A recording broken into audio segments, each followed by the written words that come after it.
Hey everybody, this is Brett with Vine Dresser Lawn and Landscape. Today we're going to go over our fall irrigation requirements. And so we're going to give you 7 tips for irrigating in the fall. First one is we're going to show you signs that your lawn may be drying out. We're going to give you the total inches you need to be irrigating per week, and that's 0.6 inches. We're going to show you how to figure out your watering times to get that 0.6 inches per week. We're going to give you estimated watering times by sprinkler types, and those are just estimations. You're going to have to tweak this week in and week out until you figure out the correct amount of watering for your individual lawn. We're going to suggest when you need to water, and that's late at night or early in the morning. We're going to show you what hot spots look like and show you how to point those out and then what you can do about the hot spots. And then we're just going to remind you to conserve water. So how do you figure out how much you need to irrigate each season? And so first we need to figure out how much the turf need in the fall. And I got a little PDF that is called Water Requirements of North Carolina Turf Grasses. And it's a great guide. I'm not going to go into all of it. Maybe one day I'll do a video on evapotranspiration, and it's got great irrigation tips. But we're just trying to get, how do we get 0.6 inches per week? And this is how we're going to get there. And so in this guide, it's got a chart for Wilmington area, and it shows the average rainfall. It gives you the ETP, which is the potential evapotranspiration. And all that means is how much more you need to irrigate plus the average rainfall for the turf to survive and thrive. And then it gives you a gross irrigation requirement and then a net irrigation requirement. So I took all that information and tried to dumb it down to make it make sense. And so for the months of September, October, and maybe into November, on average, we get 4.62 inches of rainfall each month. That's according to NC State. They also say only 50% of that rainfall is effective. So 2.31 inches is what we can say how much rain on average we get per month, September, October, November. You need 4.21 inches a month of rainfall. And so you take 4.21, you minus the effective rainfall, which is 2.31 inches. So you need to irrigate 1.9 inches on top of the average rainfall to get the 4.21 inches of rain you need per month in the fall. You've got to factor in that your irrigation system is not 100% efficient. It might be 70%, it might be 80%. If for our calculations, we're going to assume that it's 80% effective, your irrigation system. So you take the 1.9 inches that we got, you divide it by 0.8, meaning that's the effectiveness of your irrigation system is 80%. So divided by 0.8. And so we actually need to irrigate 2.38 inches each month, September, October, and maybe in November. So now we know how much we need to irrigate, 2.38 inches. We're going to divide that by 4 weeks, and that gives us 0.6 inches a week. This is in addition to the average rainfall. This is why it's imperative that you have an irrigation system, because what if we don't get those averages? You might have to double what you're irrigating now if we go through a dry spell during the season. Let's go back and let's hit the 7 bullet points. Number 1, your lawn will tell you when it needs more water. You can go outside, and if you see the turf wilting, if you see leaves curling in or folding, or if you see these areas of circular patches of your lawn that are just starting to dry out first, the lawn might even turn like a light blue. All those are indications that your lawn needs to be watered. To stay green, you're going to need to supplement with 6.6 inches of water per week. How do you figure out how to get 0.6 inches of water per week? Glad you asked. This is how. You're going to take catch cans, or you're going to take a rain gauge, and you're going to run your irrigation each zone for 10 minutes. You're going to put the rain gauge in the ground, run the irrigation for 10 minutes. You're going to measure how much you get in that 10 minutes. I've done this with my system, and for Rotary Heads, I get 0.1 inch for 10 minutes of irrigation. And so in my example, if you get 10 minutes, if you run it for 10 minutes, you get 0.1 inch of water, you'll need to run that zone for 60 minutes to get 0.6 inches of water. Hope that makes sense. So now you divide that 60 minutes between 3 days a week, because I want to water 3 days a week in the fall and the spring. I'm going to water 20 minutes a day for my Rotary Heads to get 0.6 inches a week.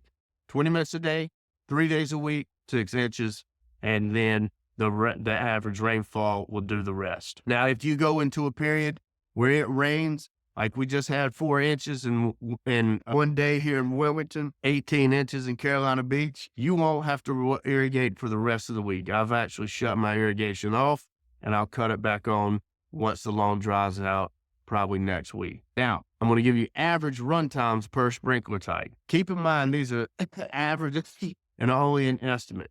Every irrigation system's different. You can start with these averages. If you really want to go out and figure out how much you really need to irrigate per week, you can use the catch can or the rain gauge process. So spray heads, 180 degree, 360 degree spray heads. These are ones that don't rotate, but they spray constantly. You're going to need to run those less. On average, 50 minutes for an inch of water. So we're going to take 50 minutes and we're going to multiply it by 0.6 because we're trying to get 0.6 inches of water. That's going to give us 30 minutes a week. We need to run those spray heads to get 6 inches of water a week. You take 30 minutes. I want to irrigate 3 days a week. 30 divided by 3, you're going to get 10 minutes of water 3 days a week for those zones that run on spray heads. Rotary heads, on average, these are the ones that rotate back and forth like this. On average, you need to run it 100 minutes to get 1 inch of water. So we're going to take 100 minutes. We're going to multiply that by 0.6 because we're trying to get 0.6 inches of water. 60 minutes a week, we need to run those rotary heads to get 0.6 inches of water. We take 60, divide by 3. That's 20 minutes a day, 3 days a week.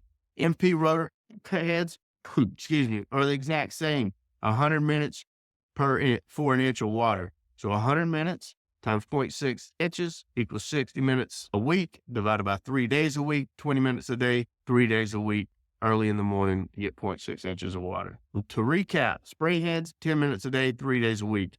Rotary and MP rotors, 20 minutes a day, 3 days a week. So when do you water? So you want to water late at night or early in the morning.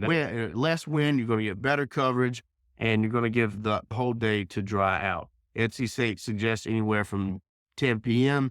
to 8 a.m. I personally run mine at 3 a.m. and it's done by 5, and that way it dries out the rest of the day. Contrary to popular belief, running your irrigation late at night or early in the morning will not cause disease. Usually disease comes in when the lawn stays wet for over 14 hours. So when that tropical storm blew in, that's a great opportunity because it rained for 14 hours. It might not have rained for 14 hours, but the lawn probably stayed wet for 14 hours.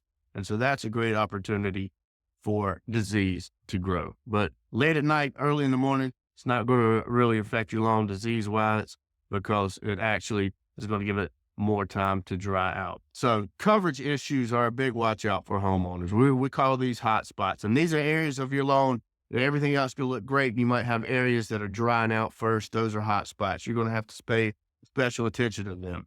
Some things you can do for hot spots is, one, you can water those areas with garden hose extra. So you run your irrigation, cut your irrigation off. You see areas of lawn that look like circular patches that are drying out, even though you just ran the irrigation. Those are hot spots. You can really see them in the summer when we don't get rain. Those areas that start to dry out first are your hot spots. And so you want to water those with a garden hose extra on top of your irrigation.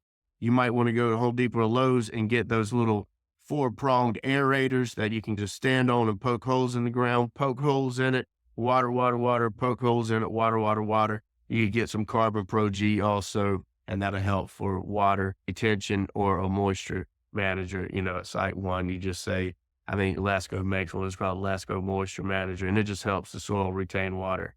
And so you might have to do this. This might have to be a process until you break through and you get these hot spots back to normal. And so the last is ensure you're not overwatering your landscape, because we all want to conserve water. And so that's why I suggest to get out the coffee can, get out the rain gauge, check every zone, see it for 10 minutes, see how much you get in 10 minutes, extrapolate that for 0.6 inches. That way you know you're properly watering and you're not overwatering. If we get big, heavy storms, cut your irrigation off, let it dry out maybe a whole week, and then start watering again. I hope this fall irrigation requirement guide, I hope it helps you out. If you got any questions or we can help you out in any way, let us know.